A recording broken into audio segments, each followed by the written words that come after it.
Hello and welcome to another Danetka's episode. This episode is called The Explosion. We have two characters in this story, two people. One of them is called Remi and the other is called Dominick. Remi says, "Wake up! Your moment is coming." Dominick replies, What? Where? Bang! Remi then says, "How did nobody notice that?" Accompanying each Danetka, as you already know, we have an image. In the image, we see someone with their eyes closed. Maybe the person is sleeping. Who is Dominick and why was he sleeping? Why did nobody notice the loud noise? To help you solve this Danetka, we have three rigolettos, three secret hints. The first secret hint says, "My job is to clap only once." Second rigoletto, "I average 1 note per hour." Wow, so this musician plays 1 note each hour. 1 note per hour. Seems like a boring job, I would say. Third rigoletto, "Not a second too early and not a second too late." So something happened precisely at the exact moment. Feel free to pause the audio and try to solve this Danetka.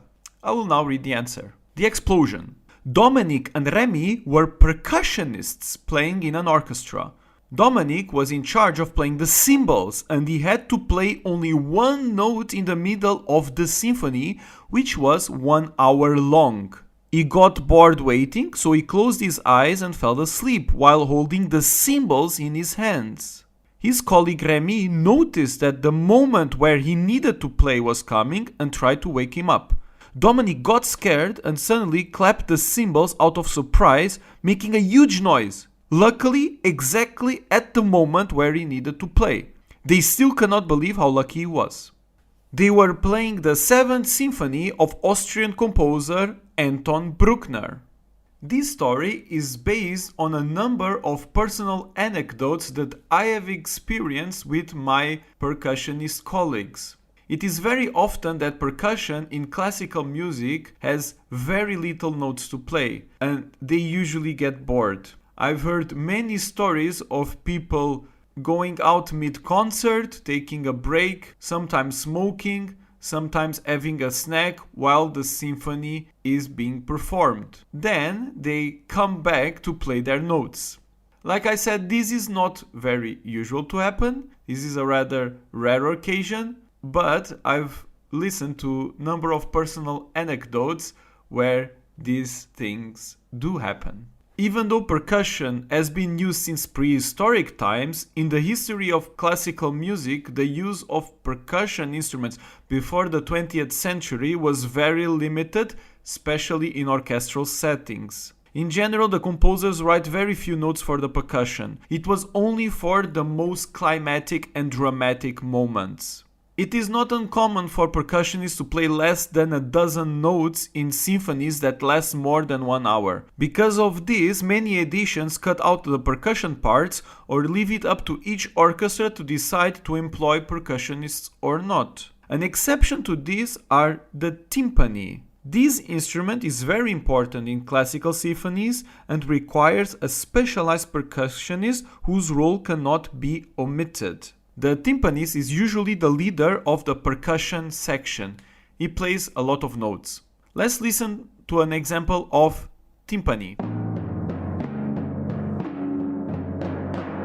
Bruckner's 7th Symphony was dedicated to Ludwig II of Bavaria and brought Bruckner the greatest success he had known in his life. Unfortunately, one of the percussionists only gets to play 1 note in the cymbals. This note comes in the 2nd movement of the symphony. The 2nd movement lasts 20 minutes. In some versions, it can even last half an hour. Just 1 movement. I have now a challenge for you. We will listen not to the whole symphony, but the whole 2nd movement, and let's see if you find out at which moment do the cymbals play. I remember that it's the only note that the percussionists will play in this symphony, which in total lasts around 1 hour. If we just put this fact aside, I find the music incredibly beautiful, incredibly moving.